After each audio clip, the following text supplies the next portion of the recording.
a changé. Nous, géologues, on connaît que si vous regardez l'âge et l'histoire de la Terre, il y a toujours eu des changements climatiques.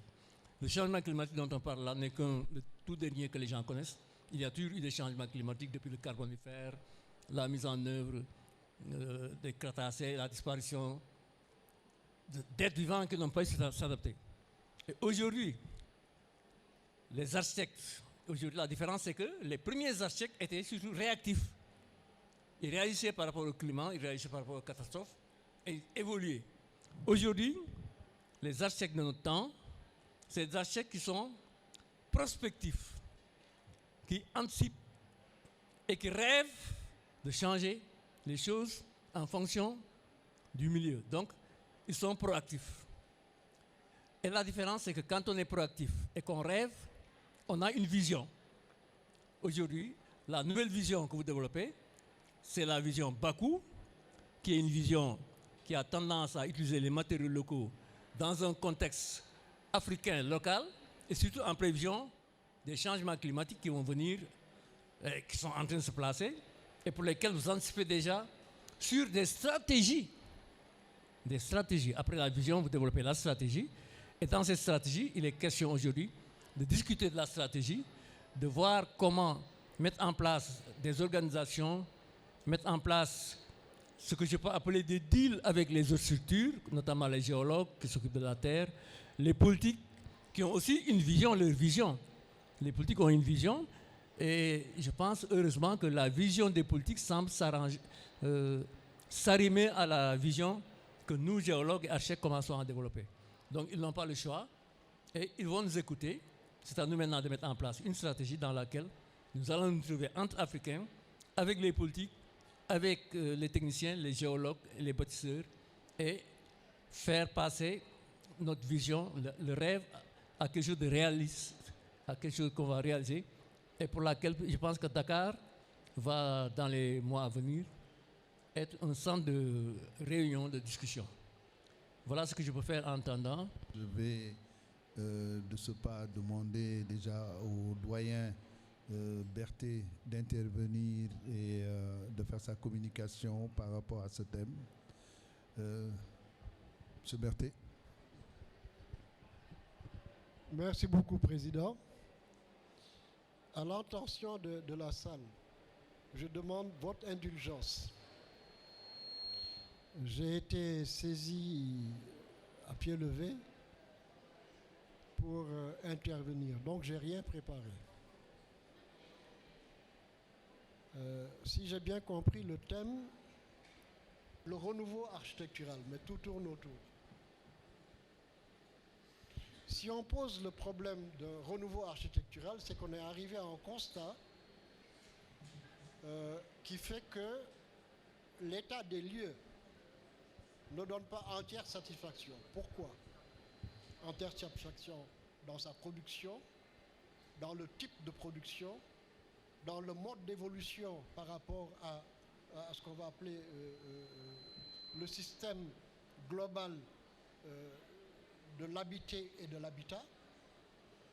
Et enfin, ne donne pas satisfaction par rapport à ce que le corpus professionnel aurait aimé faire. Et cela interpelle qui? Cela interpelle quoi?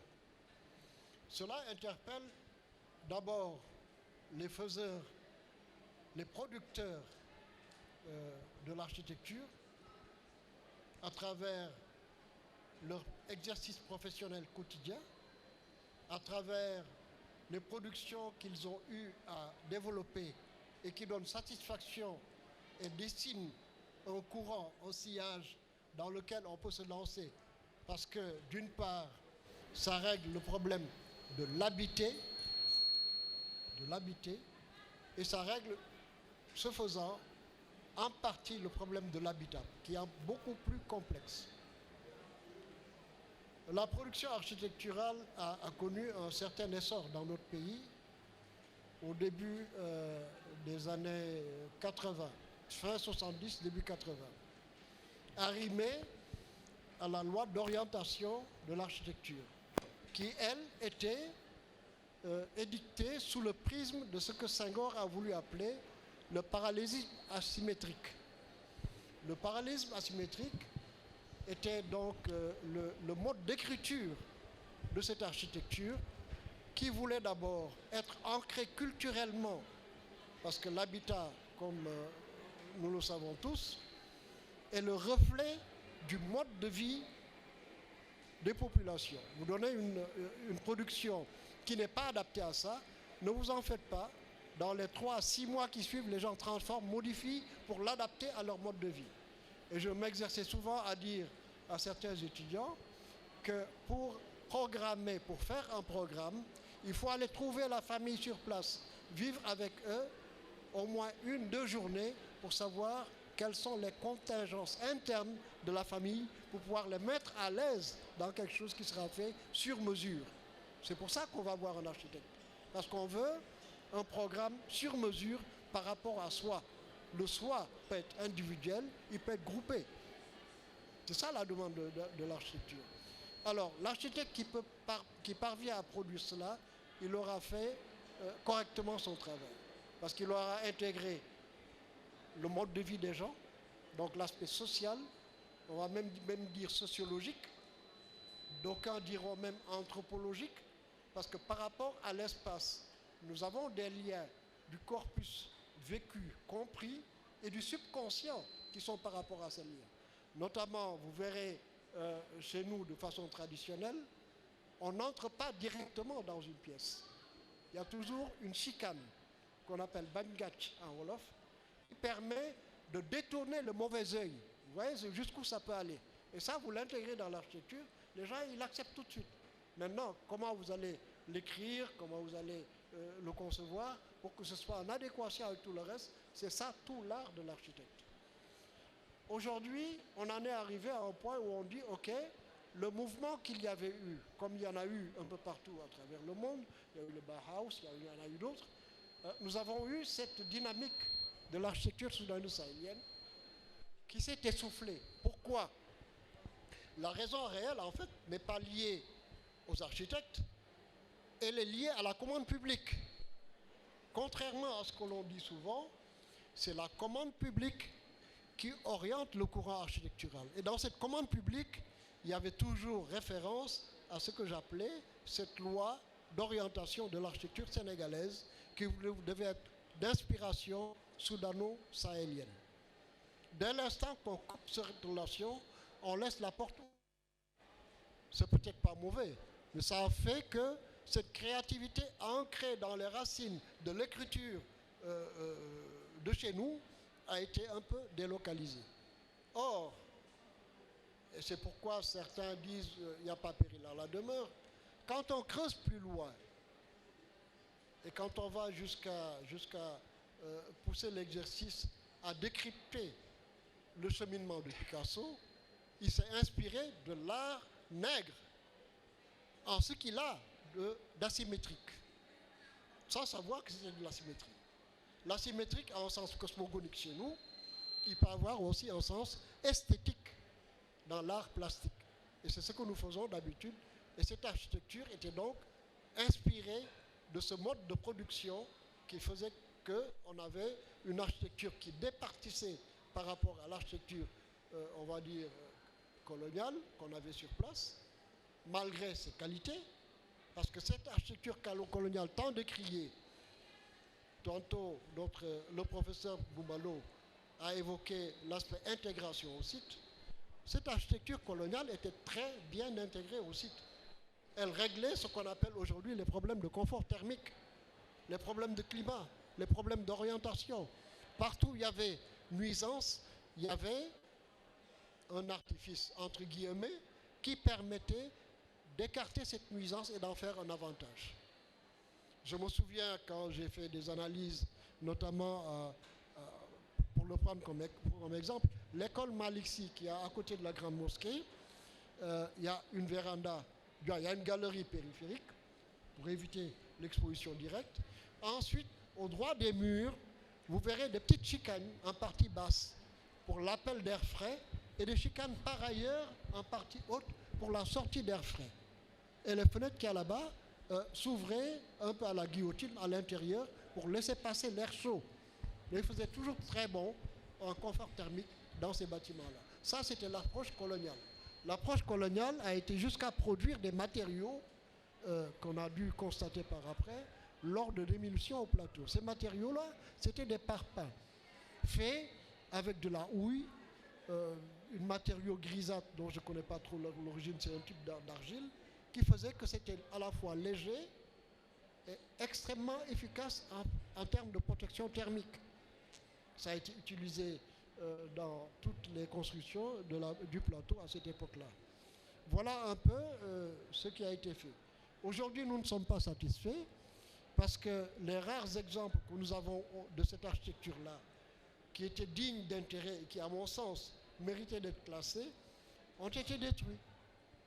Notamment Sandaga, Polyclinique tient encore,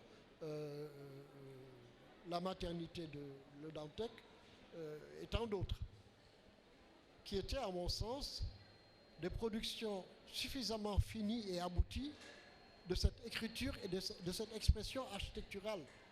Maintenant, comment se ressourcer et comment rebondir pour relancer la créativité? Le CICES est menacé. Or, le CICES est d'inspiration pure de cette architecture-là. Les Dents de la Mer, j'en entendais la résidence de Senghor, et de cette inspiration-là, tout comme le building communal, qui sont des produits dignes d'intérêt. Quand on les regarde, on paraissait indifférent. C'est ça la production. Comment revenir à cela? Il nous faut, nous autres architectes, je vais faire court, c'est pour ne pas trop prendre de temps, il faut que nous soyons plus sages et plus regardants par rapport à l'orientation de ce que nous produisons. Il faut que nous ayons aussi les donneurs d'ordre qui sachent que les décisions qu'ils prennent s'impriment dans l'espace public et que cet espace public va définir notre mode de vie et nos modes de fonctionnement. Et cela va de l'architecture à l'urbanisme. Aujourd'hui, Dakar a besoin d'un renouveau urbain. Ce renouveau urbain se fera nécessairement par des curetages. Les curetages s'entend par de grands îlots qui vont être nettoyés totalement pour produire quelque chose qui soit en phase avec ce qu'on disait tantôt au début et qui nous permette de nous projeter vers le futur dans un développement durable, intégrant les contraintes écologiques, économiques et sociales. L'habitat du grand nombre, c'est un slogan. Ce slogan, comment l'interpréter, comment l'exploiter pour produire quelque chose de nouveau, je pense que ça, c'est le pain béni que nous avons. Nous avons eu aujourd'hui l'occasion de pouvoir ouvrir de grandes voies, de grandes percées dans des perspectives enchantantes pour l'architecture. Nous avons des problèmes de foncier. Le foncier se fait rare. C'est le moment de se creuser la cervelle pour voir comment amener l'habitat collectif horizontal en vertical en permettant aux gens d'avoir un mode de vie qui s'y applique sans trop de déménagement. L'esthétique suivra, les courants sont là et je pense que les uns et les autres ont suffisamment de talent pour le faire. Voilà ce que je peux dire. Pour résumer, j'ai dit tout ça à pied levé. Je vous remercie. Merci Bertin, nous avons beaucoup appris. Tu as fait un peu l'histoire de ce qui s'est passé durant la colonisation, de l'implantation d'un élan qui a tendance à effacer tout ce qui a été fait durant la colonisation, malgré le fait que les ouvrages, les bâtiments faits en ce moment-là répondaient à un certain défi climatique lié au fait que Dakar n'était pas le même que Bombay ou ailleurs. Tu aurais pu rappeler aussi que l'urbanisme colonial s'est basé aussi sur les matériaux. Saint-Louis n'a pas été conçu de la même manière que Rufisque. Dakar, si vous allez vers le plateau, tout est en basalte. Donc, l'adaptation des matériaux et à l'écologie, mais surtout à la demande sociale. Cette demande sociale a évolué, ce qui a fait qu'aujourd'hui, on a autre chose, on a d'autres demandes. Est-ce que les lois d'orientation de l'architecture ou de l'urbanisme répondent à ça? Peut-être que les autres y répondront. Vous avez donné des orientations, des directives Et je pense que c'est noté. Hein. Qui veut prendre la parole, Malik? Présente, c'est Malik Mbo, architecte. Je suis inscrit à l'ordre, je suis aussi membre de l'Audace en tant que conseiller spécial. Mon parcours, c'était un peu du fait que j'ai fait mes études d'architecture en France, donc j'étais à Paris-la-Villette. Je travaille aussi sur des projets comme le Stade de France, l'hôpital Georges Pompidou. J'ai fait des projets un peu sur le plan majeur, même la pyramide de Louvre.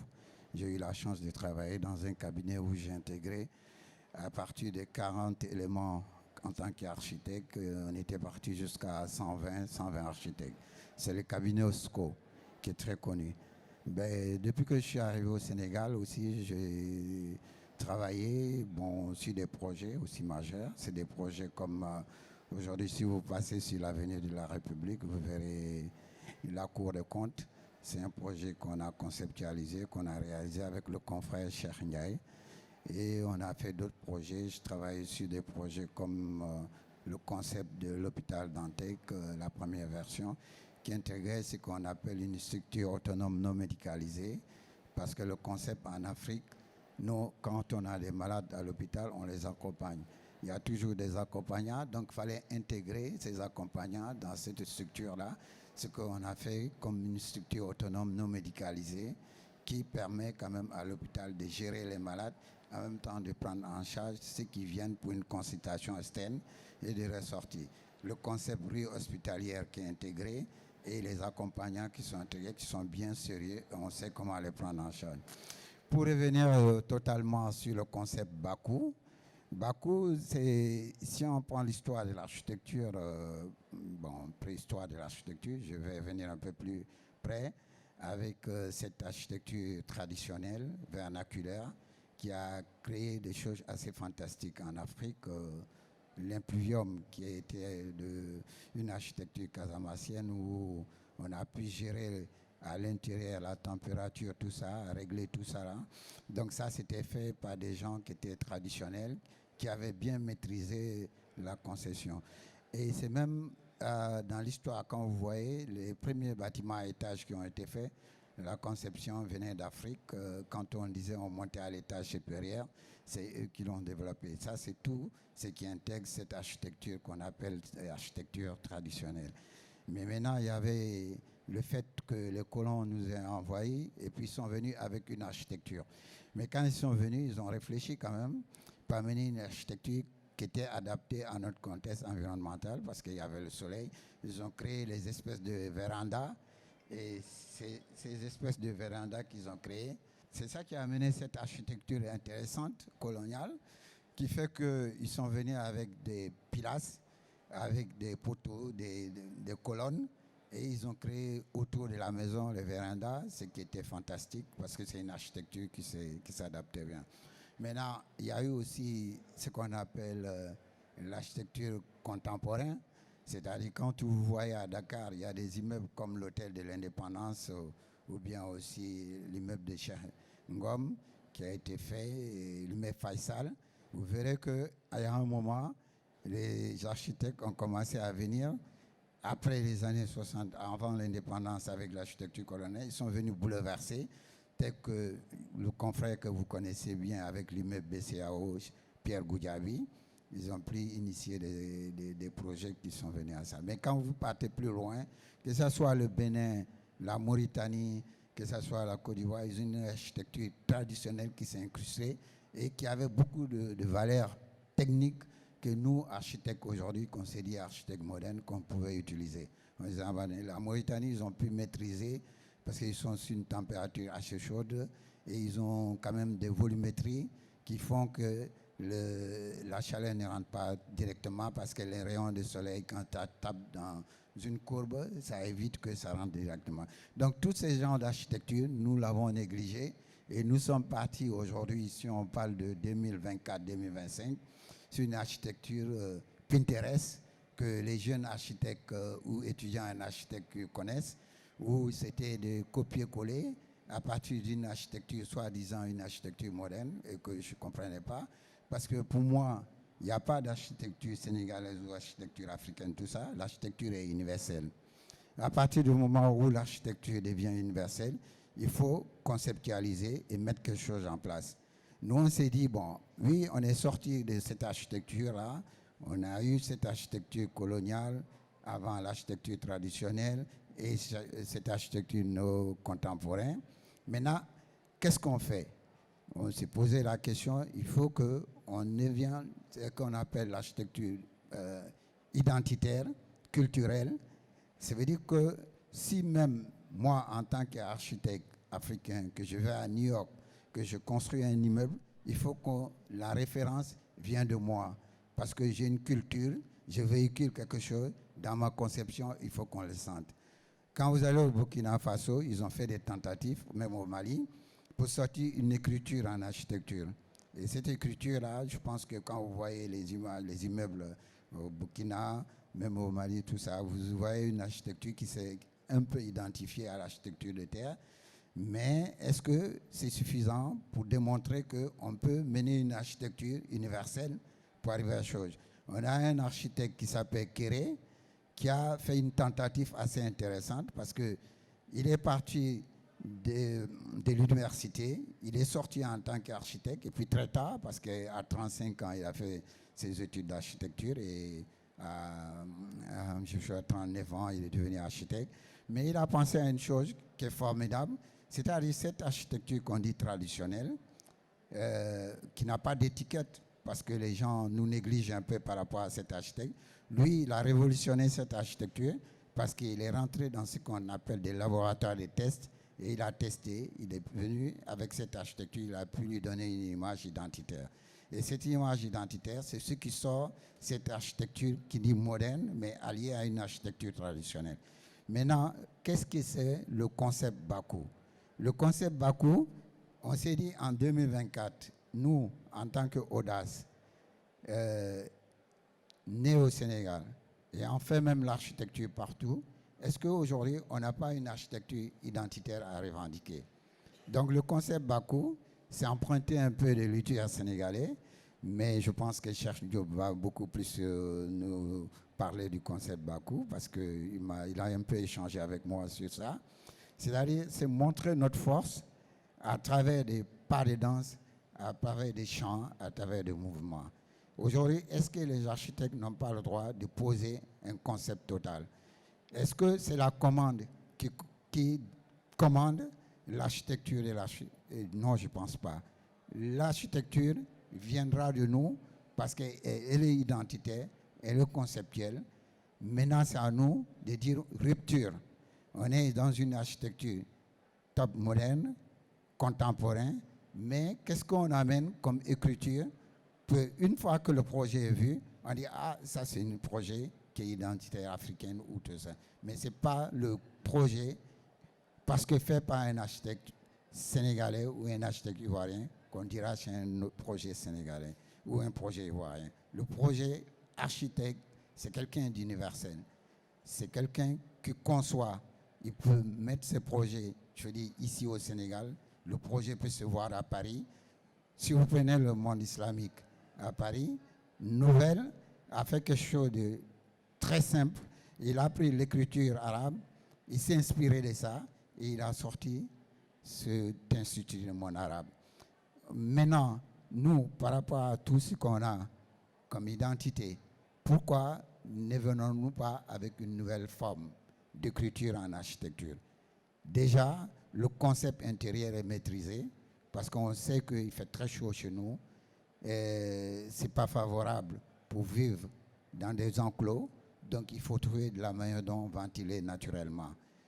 C'est vrai qu'aujourd'hui, avec tout ce qu'on a de moderne, comme la climatisation maîtrisée, la ventilation, tout ça, on se permet de dire, oui, on oublie tout ce que les gens ont pensé traditionnellement, la case à impluvium, qui est naturellement, par l'effet des pluies, par l'effet des ventilations naturelles, qui rafraîchit la maison. Est-ce que nous n'allons pas poser ces bases dans cette recherche pour sortir cette nouvelle architecture qui crée une révolution carrément?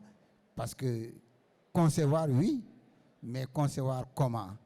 C'est aussi l'accompagnement des écoles d'architecture, parce qu'il y a des embryons d'écoles d'architecture en Afrique, mais je pense qu'on doit prendre en charge, nous, nos écoles, et montrer qu'on a une autre façon de concevoir, une autre façon de voir. Voilà, je ne vais pas trop m'attarder dessus. Avec les échanges, on va aller plus loin. C'est un peu ça, le concept Bakou. Je n'aurais pas ça. Merci. Je suis Paul Blanchard-Aké, architecte de la Côte d'Ivoire. Je suis également pédagogue et psychologue. Donc, ma vision sera sur le concept Bakou et ce qu'il renferme en tant qu'Ivoirien ou personne extérieure. Et donc, pour moi, une nouvelle façon de voir et de faire l'architecture avec ce concept. Où est passée notre architecture? Chers amis de la belle pierre et du béton inspiré, nous sommes là pour parler du renouveau architectural. Mais avant de rénover, encore faut-il savoir ce que nous avons démoli. Notre histoire architecturale est un cimetière de styles disparus. Un palestate que l'on a trop gratté, au point qu'il ne reste que des fondations en pleurs et des esprits de bâtisseurs outragés. Dans cette ruine organisée naît le concept Bakou. Non, ce n'est pas une marque de ciment révolutionnaire sénégalais, ni un acronyme critique sorti des arcanes d'une école d'architecture.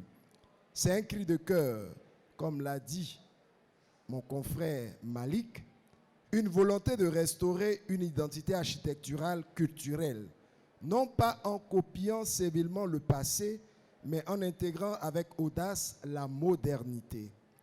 Danse guerrière qui consiste à intimider l'adversaire et à séduire son public en dansant au rythme des tambours, Bakou, nous, architectes du sommet de notre sacerdoce d'artistes africains, nous voulons danser avec nos planches à dessin, tout en intimidant les ennemis d'une architecture identitaire et culturelle pour séduire tous les peuples d'Afrique, leur ville avec eux, au son des tambours effrénés de conception architecturale qui renaît des cendres.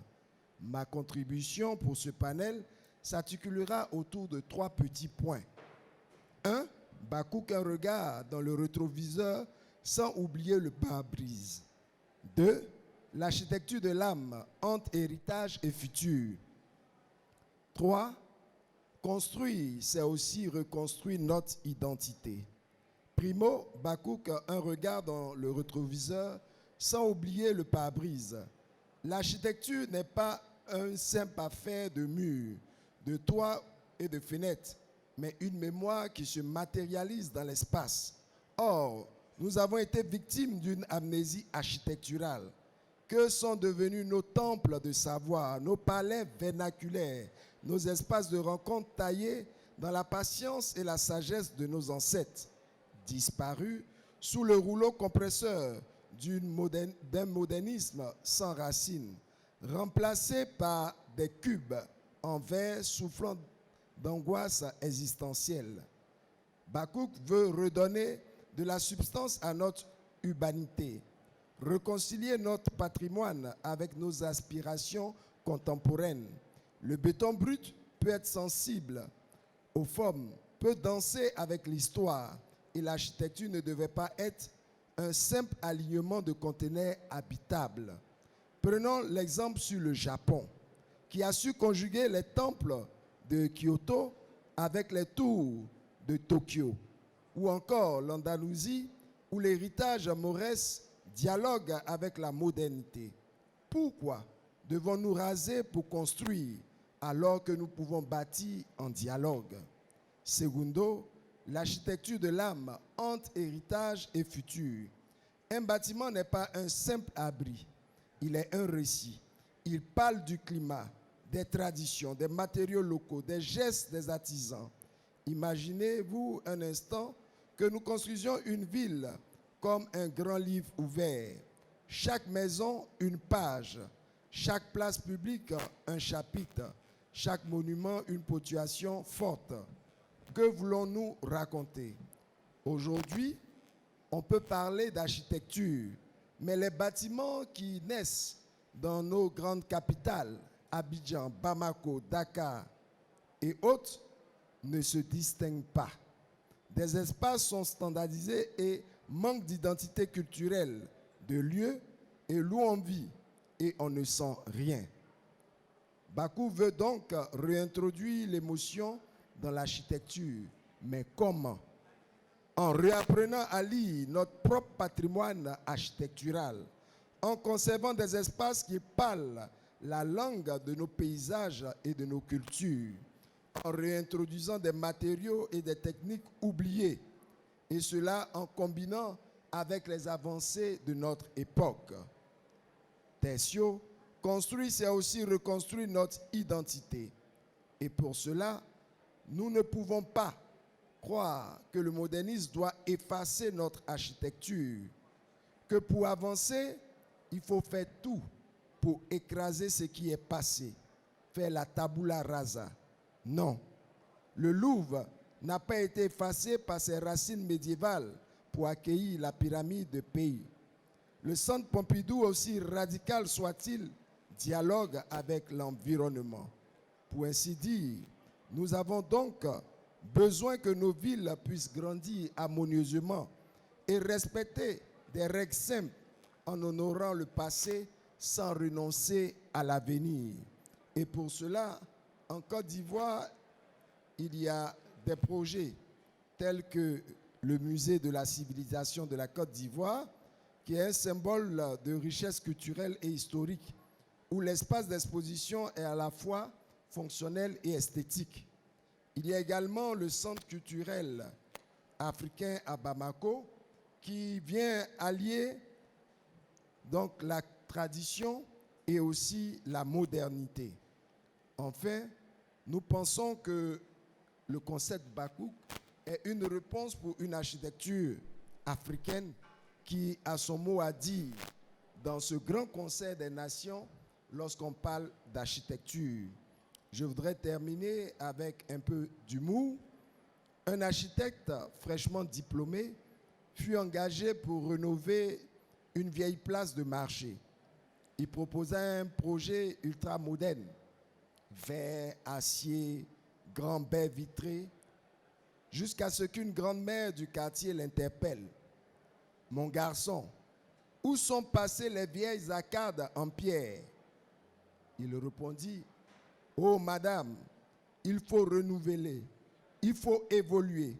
Nous sommes au XXIe siècle. » Et il le dit avec assurance. Elle qui s'exclama en disant, « Ah bon? Et moi, qui vis depuis 80 ans, tu veux aussi me renouveler et me rénover?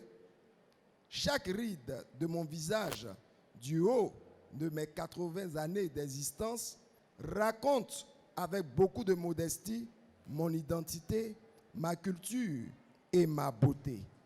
Chers confrères et chers consoeurs, illustres guerriers danseurs, souvenons-nous, un bon architecte ne conçoit pas seulement des plans, mais il érige aussi du sens. Je vous remercie.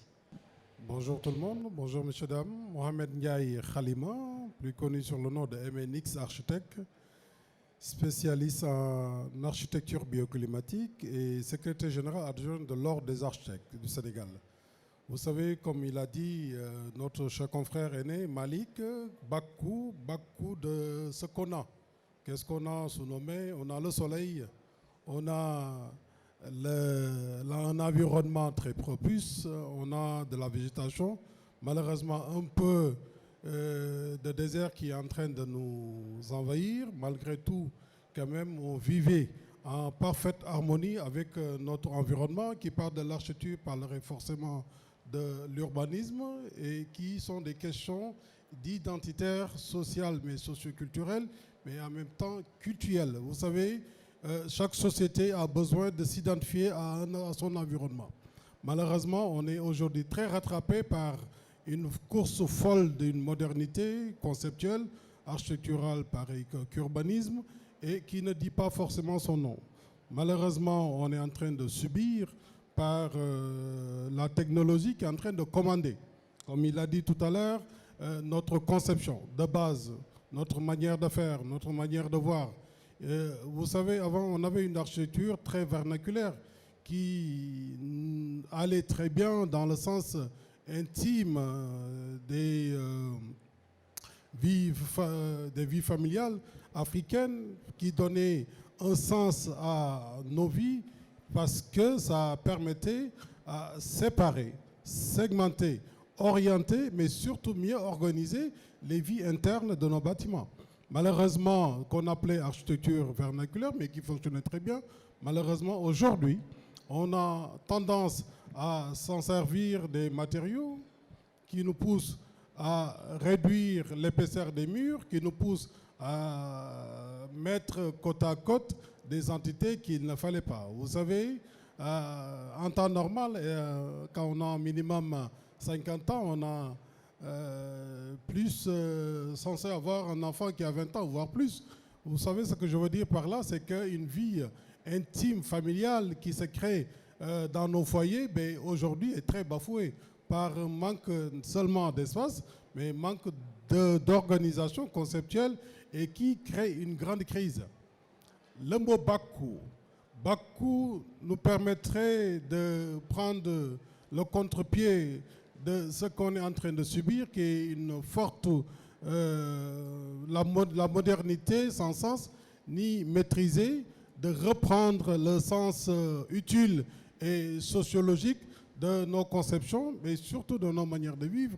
Il l'a dit tout à l'heure, on ne peut pas tout rénover, on ne peut pas tout changer, et surtout de changer des choses qui ont toujours fonctionné et très bien fonctionné, qui est notre architecture sociale, mais surtout traditionnelle. Vous savez, il a parlé tout à l'heure, Malik, sur les cases pluviométriques qui servaient de tout en même temps, qui nous permettraient de vivre, avoir un cadre social, mais surtout dans des environnements où c'est un peu aride, qu'il n'y avait pas d'eau, et quand il pleuvait, on récupérait l'eau, ben on s'en servait limite pour le reste de l'année quand il ne pleuvait pas. Et tout ça, malheureusement, on commence à les perdre, et ben, les gens commencent à le comprendre.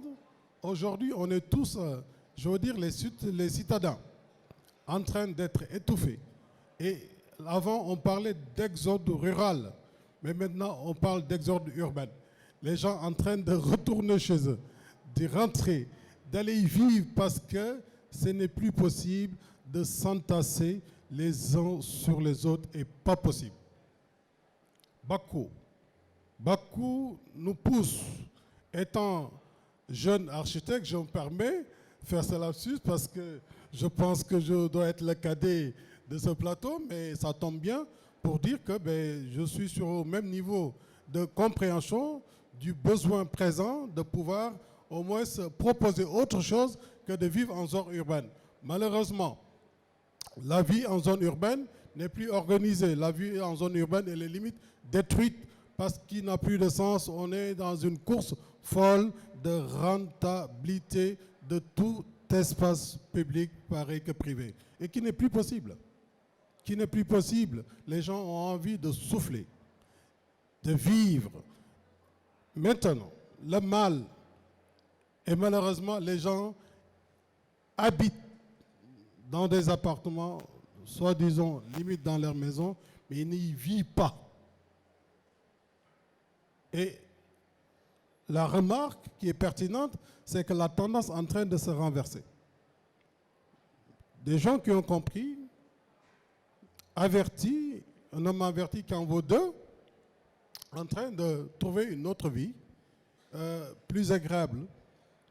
Limite, je sais que c'est pas facile de quitter une zone urbaine, mais ils se mettraient à la limite d'une zone périurbaine, entre le périrural et entre la zone périurale et la périurbaine. Et qui, un début de réflexion, moi je crois tellement que le jour où on aura la possibilité de pouvoir quitter Dakar pour rejoindre Saint-Louis, Dakar pour rejoindre mon village natal, qui est de Angourane, qui est à 190 000 km, 190 km autant pour moi, et si j'arrive à le faire en 1 heure, voire 1 heure de temps, 1 heure et demie, mais je ne passerai pas une nuit à Dakar. Parce qu'on a envie de souffler. Certes, les affaires se trouvent ici, mais ça ne justifie pas tout. Bakou dans le sens aussi de comment on compte faire naître, on compte faire grandir, on compte éduquer. L'éducation dans nos foyers qui sont importantes, qu'elle est importante, qui doit se passer dans un cadre souhaité, dans un cadre voulu et dans un cadre choisi. Et ce Bakou apporterait des solutions dans ce sens-là. Et quand je dis Bakou, moi j'apprécie bien le cher confrère Blanchard qui nous reprend dans ce Bakou et qu'on souhaite que ce Bakou fasse son petit chemin et qu'il aille au-delà de la Côte d'Ivoire et un peu partout pour comprendre et limite c'est notre révolution.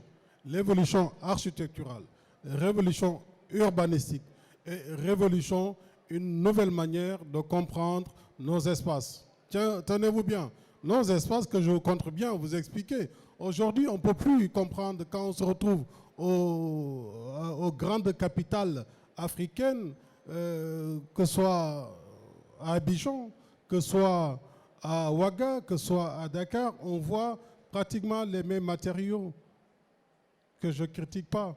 Mais j'apprécierais bien mettre en contrepoids pour dire quelle est l'identité qu'on cherche à véhiculer, qu'on chercherait à communiquer pour dire une capitale, un environnement, un pays. On a envie de voir quelque chose qui reflète de son identité culturelle, mais surtout environnementale personnelle. Et ça, c'est important, on commence bien à la perdre.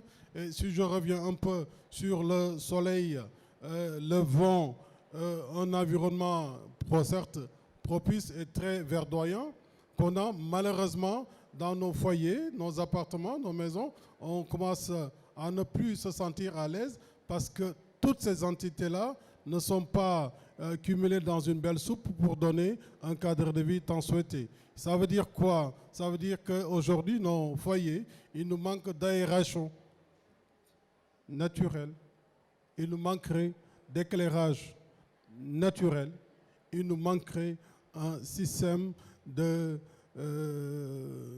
d'essoufflement naturel qui symbolise l'architecture bioclimatique. Eh bien, c'est bien compris. Maintenant, ce n'est plus un secret.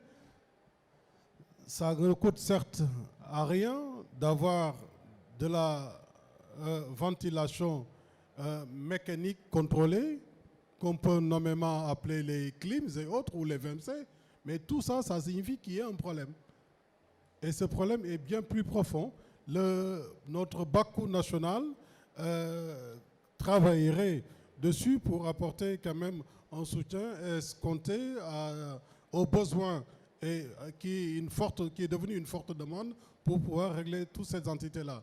Je me permettrai de finir, Monsieur le Président, il a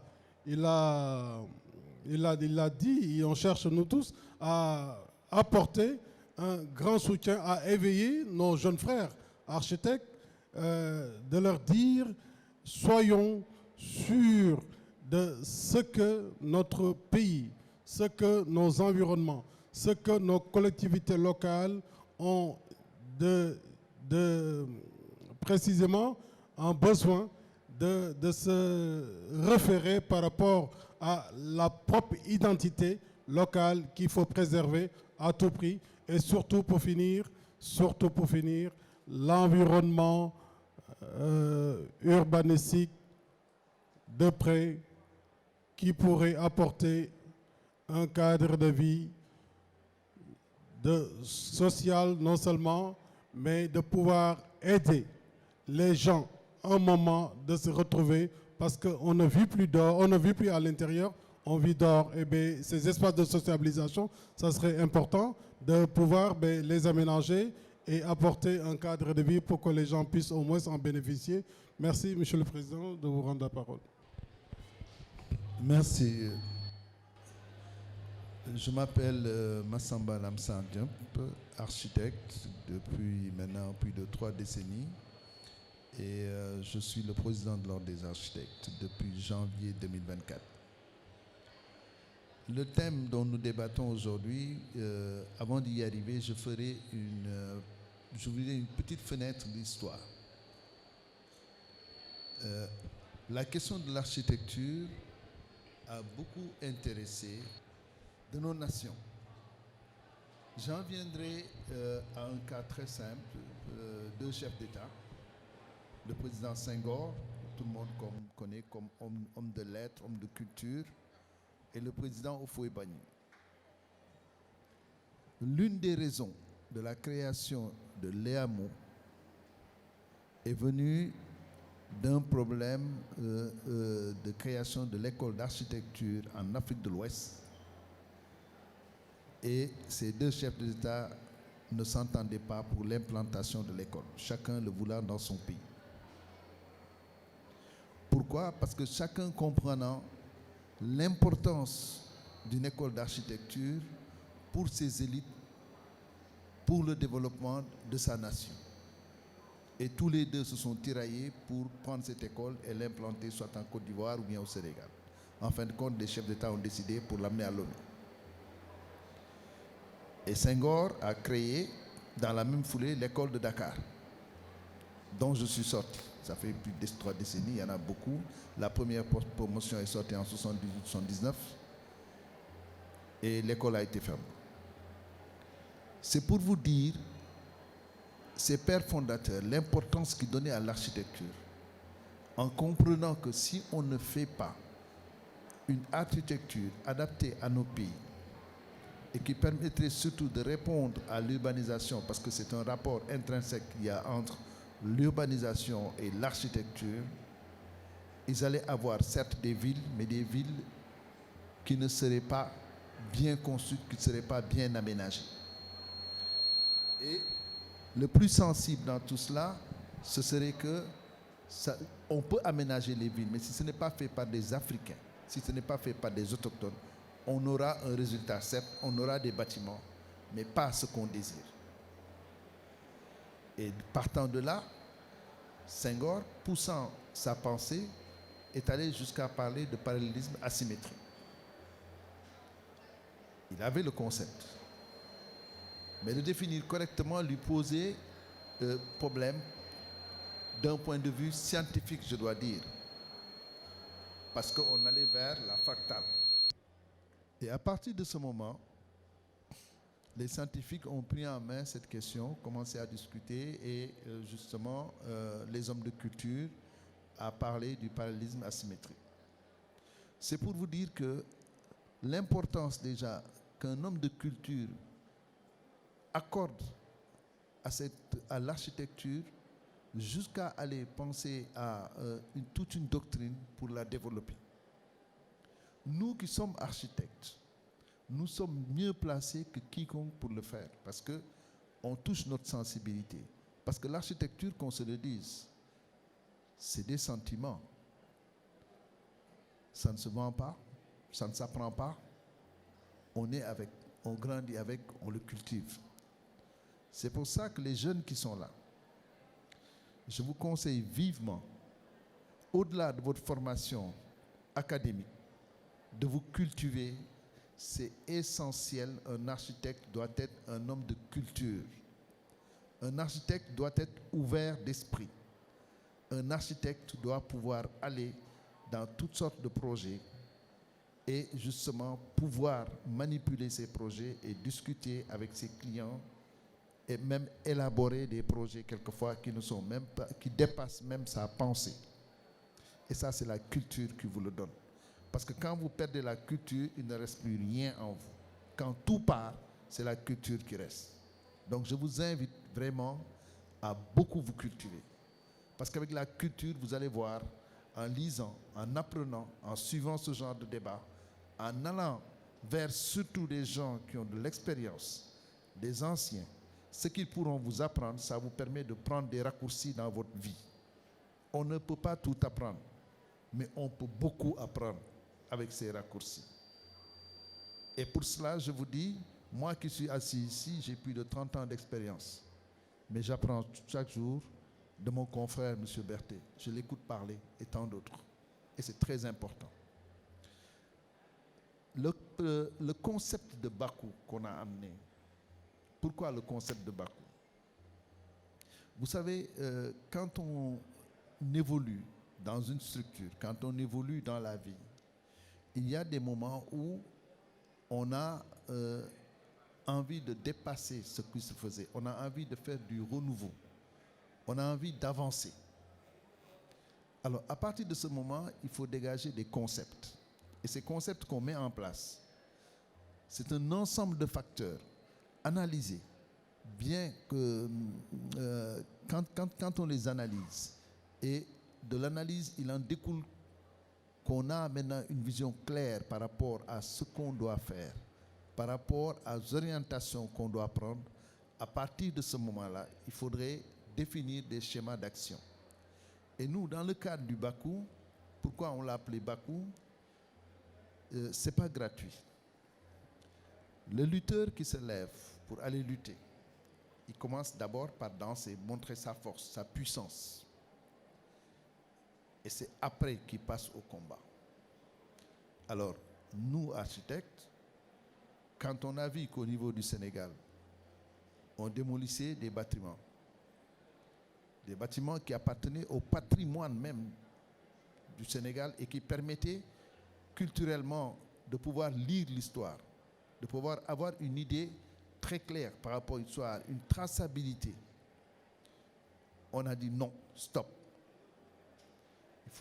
Ce ne sont pas des bâtiments à démolir, ils sont à conserver et à travailler pour qu'on ait une histoire à travers ces bâtiments. Que notre culture ne disparaisse pas du jour au lendemain. Parce que c'est un peuple sans culture et sans âme. On viendra, on ne verra rien. Nos arrière-petits-fils, quand on leur dira qu'ici, qu'il y avait telle chose, ils vont se dire d'où ça vient. Où est-ce qu'on a été chercher ça? Vous avez vu l'hôpital d'Antec, on a démoli la maternité. Et pourtant, c'était un bâtiment, je dois dire, un patrimoine extraordinaire pour ce pays. C'est dommage. Alors, le Bakou, c'est de là que c'est venu. Et on s'est dit aussi, il faut qu'on ait une architecture identitaire. Parce que le problème qui se pose, c'est qu'on conçoit des bâtiments, on circule dans les rues, ça passe dans toutes les couleurs, c'est du rococo qu'on a. Il n'y a pas une suite, une lecture cohérente de l'architecture. Et on voyait comment la ville, en général nos villes africaines, sont détruites à partir de décisions vraiment qui ne sont pas du tout analysées. Et la seule raison qu'on le fait, ce sont des raisons économiques. Parce que là où la terre coûte plus cher que le bâtiment, vous comprendrez qu'il y a une spéculation très forte qui va s'installer. Et nous, architectes, nous avons l'obligation et le devoir de défendre aujourd'hui nos villes de telle sorte que de tels facteurs, de telles actions ne se passent plus. L'autre chose qui est fondamentale, c'est que des architectes ont tenté quand même.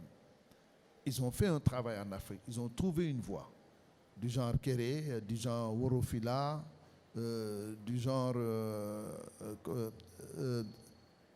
la dame Nadji du Maroc. Ils sont en train de tenter d'autres voies pour pouvoir répondre à cette architecture. Et ils ont pu répondre. Et pour la première fois dans l'histoire d'Afrique, on a eu un prix Nobel d'architecture, ce qui est très important. Parce que cela montre quand même que ces efforts ont été récompensés et que fondamentalement, nous ne sommes pas aujourd'hui dans une phase où, comme on dirait, ce sont des cases qu'on construit, c'est tout. On rentre dans l'ère de la modernité. Et quand on rentre dans l'ère de la modernité, le travail qu'on doit faire sur le clos, le couvert et l'intérieur doit être un travail bien réfléchi. Du fait que nous avons un autre problème.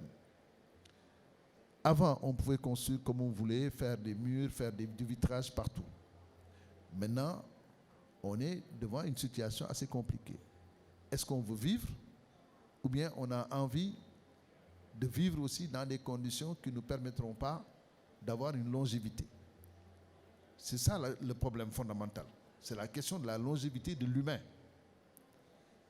Parce que les options qu'on va prendre en termes d'aménagement et en termes d'architecture vont impliquer sur nos durées de vie. C'est très clair. On a des problèmes environnementaux, on a des problèmes bioclimatiques qui sont devant nous. Donc, l'approche qu'on avait doit fondamentalement changer. Et les matériaux qu'on utilisait aussi, on doit revoir maintenant leur composition et leur consistance. Quel type de matériaux utiliser? Est-ce que nous devons laisser l'industrie nous dicter sa loi? Ou bien est-ce que c'est nous qui devons aller vers l'industrie et leur dire attention, on ne veut pas aller dans cette voie-là. Parce que le tout béton est là. Certes, je dirais que les choix qu'on a faits, c'est d'aller dans le tout béton, mais on est en train d'amener des alternatives. Et ces alternatives bien analysées nous permettent quand même d'avoir aujourd'hui une autre vision par rapport à ce qu'on faisait. Je ne dis pas qu'il faut abandonner le béton, mais je dis que quand même la part de production aujourd'hui des bâtiments avec le BTC pour certaines structures doit augmenter. On doit encourager ce type de construction. Et les architectes doivent s'adapter en ayant une vision plus large par rapport non seulement à leur formation, mais par rapport à l'exercice de leur profession. Parce que nous sommes laissés pendant trop longtemps dans le système, dans les conditions de nous dire que oh, le BTC était trop compliqué, telle chose est trop compliquée, on le met de côté.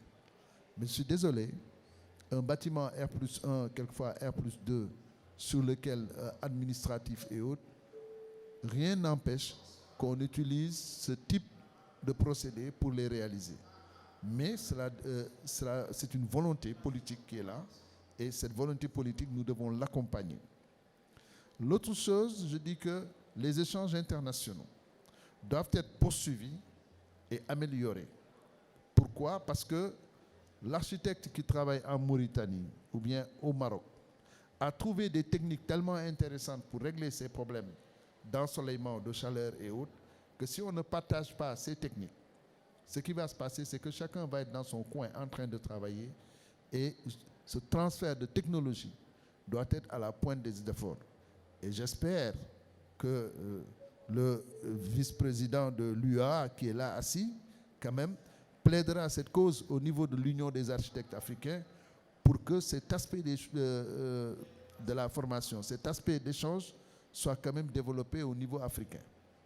Alors, par rapport à mes confrères, les éléments qu'ils ont eu à développer, pour chacun, j'ai vu que chacun de façon spécifique a parlé de la question du développement et du changement architectural par rapport à l'Afrique et par rapport même dans un cadre général. Mais le constat qu'on doit faire, c'est que nos pays, surtout nos villes, nos grandes villes, il faut qu'elles soient décongestionnées. Parce qu'on va vers un système constructif qui va poser problème à terme. La densification, elle est à outrance et nous n'avons pas les structures ni les réseaux nécessaires pour les gérer. L'étalage des villes n'est pas une solution. Parce que nous allons passer notre temps à construire les villes, des mégapoles, et ces mégapoles sûrement posent des problèmes de gestion, d'entretien, de salubrité, des problèmes sanitaires et des problèmes d'environnement. Regardez Lagos, regardez Kinshasa. Ces mégavilles sont difficiles à gérer et sont dans une situation assez compliquée. Et malheureusement, ce qui se passe maintenant, dans la nouvelle polytendance en tout cas que j'ai vue, ces méga-capitales, quand on sent qu'elles sont trop congestionnées, on vient créer une ville à côté pour décongestionner, aller vers notre ville, soi-disant, et les deux villes finissent par se coller, et après on se retrouve même plus avec une méga, mais plus qu'une méga, parce que la croissance de la population est tellement importante qu'il faudrait plutôt envisager, je pense bien, des pays avec des pôles économiques et des pôles économiques et des pôles administratifs qui soient plus nombreux, mais ne plus concentrer l'ensemble de l'économie, une frange importante de l'économie dans les capitales. on a beau apporter des réponses architecturales aux bâtiments, le problème qui va se poser, c'est que la densification et la construction à hauteur sera tellement importante qu'on a des problèmes de circulation d'air et ensuite on étouffe dans ces zones-là. Et l'autre chose, c'est que non seulement on densifie, mais on va à hauteur, à des niveaux qui ne sont pas acceptables. À travers des dérogations et autres, je ne sais pas si dans les autres pays ça se passe, mais ici au Sénégal ça se passe. Le plateau, on est en train d'aller à des hauteurs extraordinaires sur les bâtiments et cela pose problème. Donc il faudrait que des réponses soient apportées à cela et au niveau des matériaux aussi, que la maîtrise des matériaux soit plus efficiente et que ce qu'on nous propose, qu'on ait quand même une idée aujourd'hui de la conséquence de l'usage de ces bâtiments, de ces matériaux dans les bâtiments qu'on construit. Heureusement qu'au Sénégal, ils ont créé en tout cas une nouvelle structure qui s'appelle la LNR BTP, qui va s'occuper de la validation et de la certification des matériaux qu'on va utiliser, tant en termes de qualité, mais aussi de consommation d'énergie et autres. De ce fait, ils pourront nous donner une idée par rapport à la qualité et aux matériaux qu'on utilise, les matériaux biosourcés, qu'on puisse les savoir, et qu'on puisse quand même gérer cette partie de la construction, ce qui nous permettra d'aller vers une construction qui soit quand même beaucoup plus écologique. Je vous remercie. Je reviens d'abord sur la présence de nos confrères régionaux, surtout le vice-président de l'UA, qui est en face de moi, qui définit carrément le thème Bakou par sa présentation. Et puis, je dirais aussi, il vient d'un pays très cultivé sur non seulement la littérature, mais aussi sur l'art. Le Bénin, Dahomey, tout le monde sait que nous tous, on s'inspirait en Afrique d'eux, quoi. Parce qu'ils ont tout. Si vous voyez aujourd'hui le vaudouisme au Brésil, tout ça, ça vient du Bénin. Le Bénin, c'est vraiment l'identité africaine, quoi. Si nous, architectes, aujourd'hui, on ne se réfère pas au Bénin, on n'a rien, quoi. Moi, le néo-soudanais, je ne crois pas. Je ne crois pas parce que ça vient du sud sahérien. Ce n'est pas notre culture. On est plus ancré au Bénin qu'autre chose. Bon, je reviens plutôt sur les cris même du Bakou que le président a abordé. Oui, le cri du Bakou d'abord. Le cri du Bakou est inspiré par ça.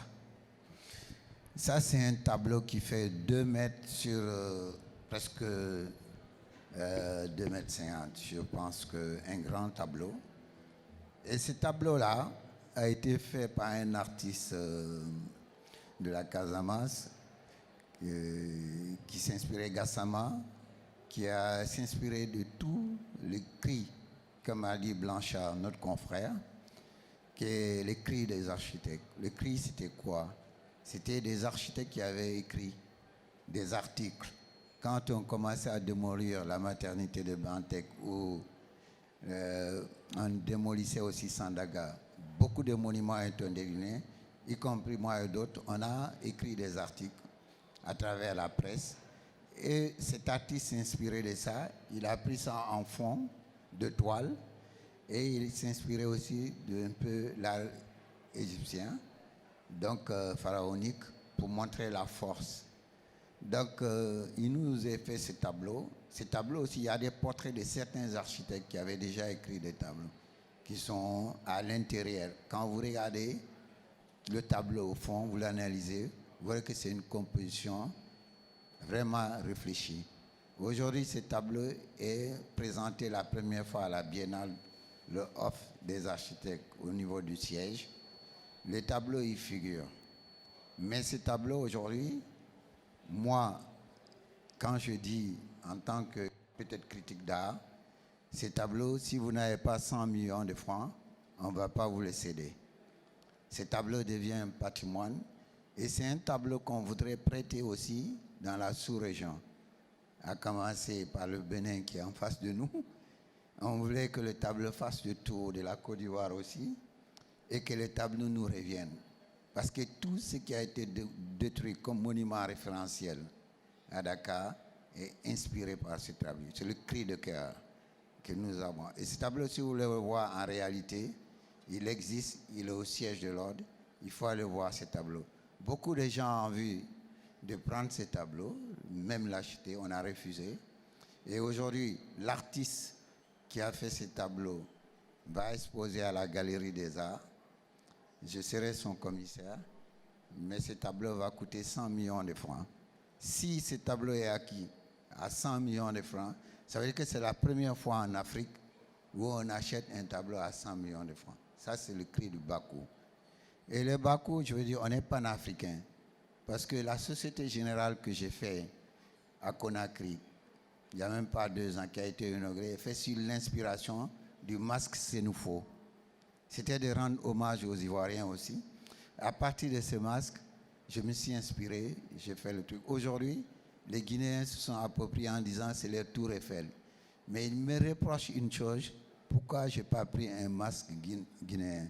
Donc je vous rejoins, Kumba, pour vous dire que le panafricain est déjà parti. Merci encore. Je m'appelle Cheikh Sadibou Diop, je suis architecte. Je suis ancien secrétaire général de l'Ordre des architectes, poste que j'ai occupé pendant 10 ans. Je salue mes confrères venus d'ailleurs.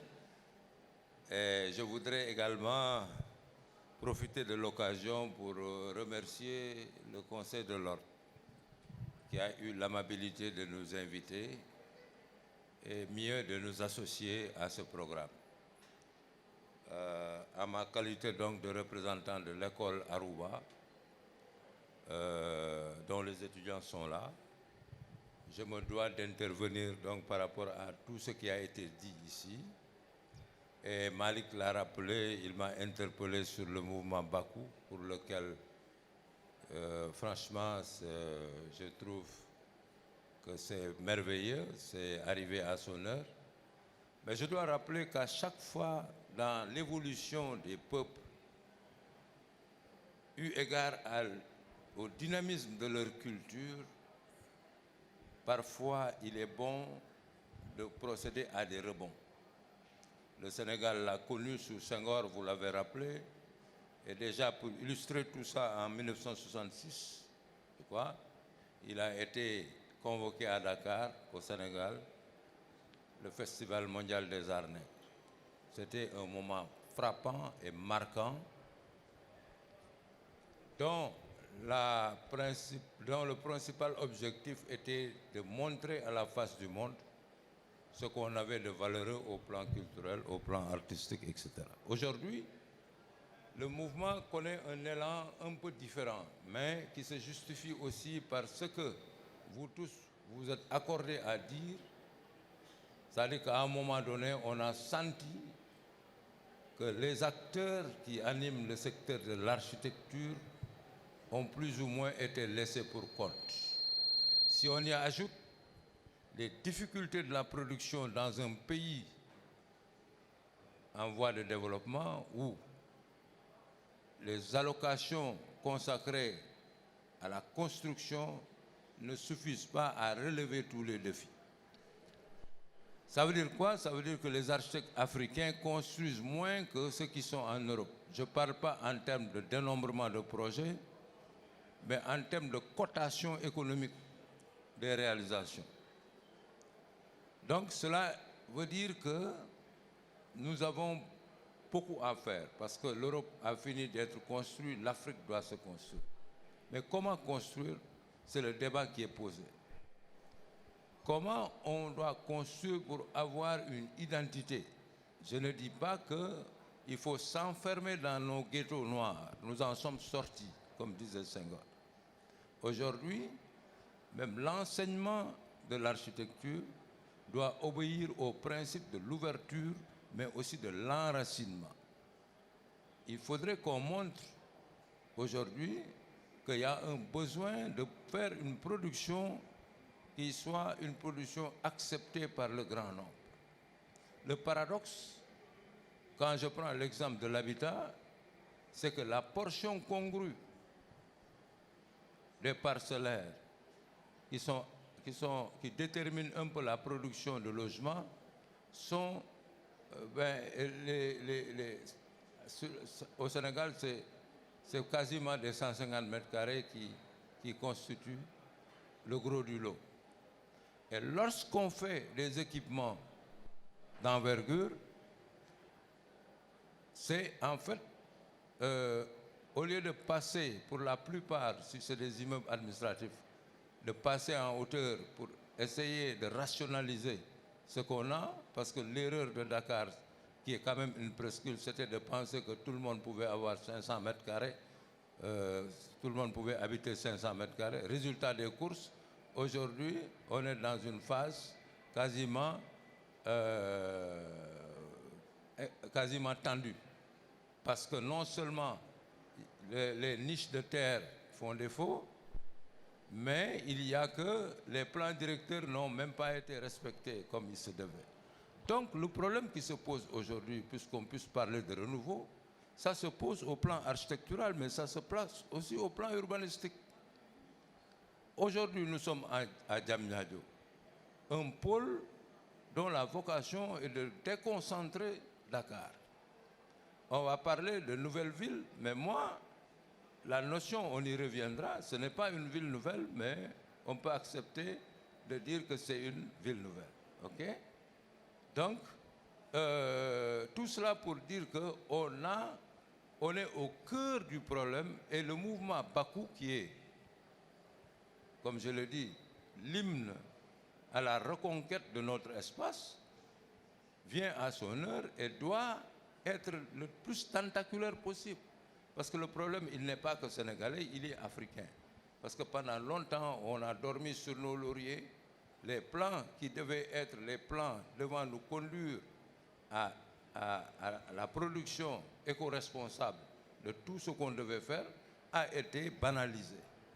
On a fait du pilotage à vue et aujourd'hui, cela interpelle d'ailleurs les gens qui sont appelés à former les nouvelles générations de concepteurs. Ce sont des enseignements, je veux dire, responsables en tenant compte de tous les nouveaux enjeux qui se posent. Donc il y a forcément à ce niveau aussi une mutation et je pense que c'est d'ailleurs l'objet du débat qui a eu cours au sein de l'UEMOA en termes de prospection et en termes de prospective où en fait il a fallu revoir de fond en comble la valise pédagogique destinée donc à l'enseignement dans cet espace communautaire. Je pense que donc on a parfaitement bien compris le sujet, mais 5 hommes étant ce qu'il est, le format il est ce qu'il est, on ne peut pas continuer à creuser encore dans le débat parce qu'on est limité dans le temps.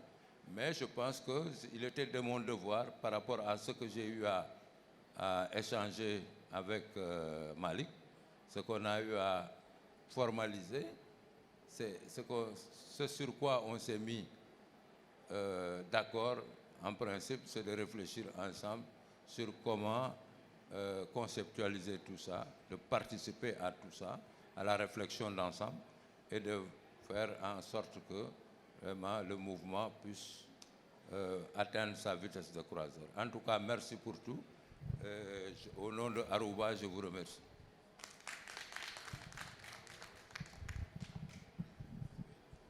Bonjour tout le monde.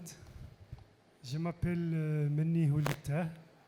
Je suis architecte mauritanien et président de l'Ordre mauritanien des architectes. J'ai travaillé depuis bientôt 30 ans sur la transformation de l'habitat.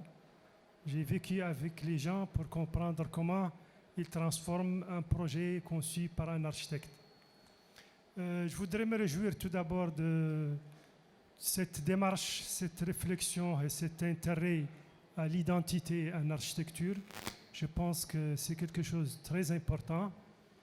Je me permets d'avoir quelques notes dans le sens musical, quelques accords sur votre mouvement de Bakou.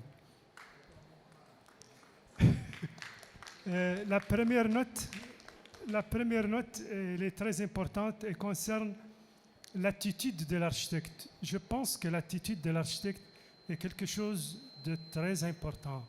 L'architecte n'est jamais neutre, il doit être porteur d'une position par rapport à sa société, par rapport à la situation actuelle et par rapport à une volonté claire.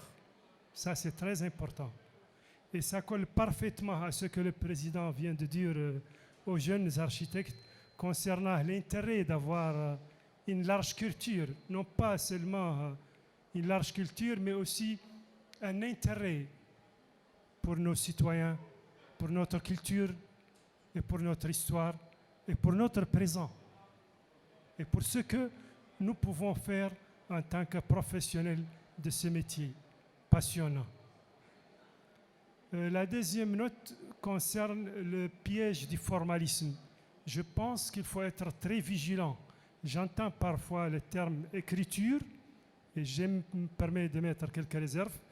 Je pense que l'architecture, c'est quelque chose de plus important, qui englobe une mission qui comprend aussi bien l'environnement, le climat, la compréhension de la société et cette position aussi, cette attitude très importante pour l'architecture. Je vous remercie. Je crois que si le doyen veut que je sorte encore ma voix, ce serait avec plaisir. Moi, c'est Narcisse Justin Soglo, ancien président du Conseil national de l'Ordre des architectes et des urbanistes du Bénin et actuel vice-président de la région ouest de l'Union des architectes d'Afrique. Je pense très bien que le sujet que nous abordons aujourd'hui est un sujet qui nous interpelle nous tous. Et je crois que l'identité culturelle, vous l'avez si bien dit, nous avons l'obligation de connaître ce qui se passe dans tous les autres pays. On ne doit pas se focaliser uniquement sur nos pays respectifs. On peut effectivement aller développer dans un autre pays ce qui est chez soi ou prendre ailleurs et venir appliquer chez soi. Donc le mélange culturel au sein de toute l'Afrique est une obligation. Ce que nous voyons au Bénin, les Tata Somba qui sont au nord du Bénin, si vous allez au Togo, vous allez voir la même chose. Si vous allez au Burkina Faso, c'est la même chose. Donc l'Afrique est unique. Ce que je peux voir au Kenya, je peux aller en Tanzanie et voir. Donc, soyons simplement ouverts et travaillons de manière, effectivement, comme l'a dit le président de l'Ordre mauritanien des architectes, nous devons nous rapprocher de nos populations. Parce que nous savons très bien qu'aujourd'hui, ce qui se faisait avant dans nos villages nous permettait de mieux vivre. Moi, je me rappelle, à toutes les vacances, quand je me rends au village, je n'ai plus envie de revenir en ville. Je passe un mois de vacances formidable. Les cases qui étaient construites en matériaux, comme on dit, traditionnels, basiques, en terre de bas. Aujourd'hui, on parle de terre crue, de briques en terre comprimée, cuite. Je pense que nous sommes actuellement en train de revenir sur ça. Si vous venez, vous faites un tour aujourd'hui au Bénin, la majorité des projets qui se font, vous allez voir l'utilisation des matériaux localement disponibles. Et nous avons ici dans cette salle un confrère béninois, Kwenou Leoba, qui travaille sur la terre. Et vous voyez toutes les constructions qu'il sort quand vous rentrez dedans. D'abord, c'est économique. Nous avons toujours peur que ces matériaux reviennent plus chers. Parce que quand ce n'est pas localement disponible et qu'on doit aller chercher loin, transporter, des fois on a peur que ça ne nous revienne cher. Moi, j'ai eu à me confronter à lui et il a essayé toujours de me convaincre que c'est moins cher. Et je pense que sur ce chemin, nous allons y arriver un jour et on aura des constructions durables où nous allons nous épanouir, économiser en énergie et nos santé seront encore plus sauvegardées. Je crois que je ne vais pas développer plus que ça, je m'en arrête là. Et je crois que le sujet est ouvert et chacun de nous doit mener sa réflexion et pourquoi pas après faire une bonne synthèse pour qu'on puisse en profiter. Merci beaucoup. Bonsoir tout le monde, j'espère que vous allez bien. Je suis Habib Boundao, étudiant en première année d'architecture à Aroba. Et bon, ma question va se focaliser sur le concept du bas coût. J'ai un peu réfléchi. Et bon, En fait, si on reprend le concept Bakou, on va dire, bon, en gros, les grands mots qui sortent sont la démonstration de force, la puissance, mais également séduire le public ou bien les spectateurs qui regardent. Donc ma question, c'est tout simplement, est-ce que si on devait le traduire architecturalement parlant, ça va impliquer de séduire, montrer de la grandeur, en d'autres termes, une nouvelle forme d'architecture, comme par exemple l'architecture monumentale? C'est une question. Vous savez, l'architecture, c'est d'abord l'esthétisme.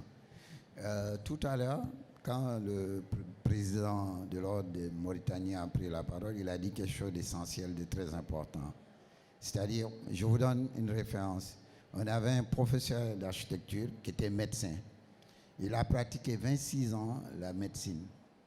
Et il est venu enseigner à l'école Paris-la-Villette parce qu'il s'est rendu compte que, au lieu d'attendre que le malade arrive vers lui, il faut prévenir. Et ça, c'est l'espace qu'occupent les gens, c'est-à-dire là où ils vivent. Quand c'est mal conçu, comme l'a dit le président de l'Ordre sénégalais Massamba tout à l'heure, ça pose des problèmes. Et le concept Bakou, en train de réviser tout ça, parce que vivre dans la climatisation artificielle, c'est dangereux. Alors que nous avons la possibilité d'avoir une climatisation naturelle. Parce que traditionnellement, on avait la maîtrise de ça, mais on l'a perdu en cours de route. Je vais vous donner un exemple simple. Avant, pour nous coloniser, c'était physique. Les gens, ils venaient, ils tournaient autour de la rue, ils avaient des casques là. On savait que c'était le colon. Maintenant, c'est devenu virtuel. C'est-à-dire, l'intelligence artificielle, c'est un ramassis de tout, comme une bibliothèque. Et ces gens qui le composent, ce sont des gens comme vous, qui sont dans des écoles d'architecture, qui sont dans des universités, et qui sont en train de remplir les cases. Aujourd'hui, si vous demandez ailleurs, je veux une architecture africaine, tout, il va te prendre du néo-soudanaise, il va te prendre une charge, et puis il te sort du banania. Vous connaissez le banania, c'est quoi? C'est le chocolat en poudre là, avec les lèvres rouges, qui représentaient un peu les Africains à l'époque. Mais c'est exactement ce qu'est en train de faire IA. Et nous, le Bakou, il va plus loin que ce que vous avez pensé.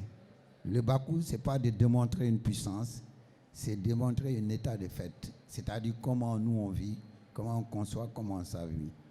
C'est le Bakou qui est en face de toi. Il est là dans la salle, il a une canne qui le représente. Mais quand il va le traduire en architecture, il ne va pas interpréter exactement comment il est. Mais il va simuler, c'est ce qu'on appelle le clin d'œil.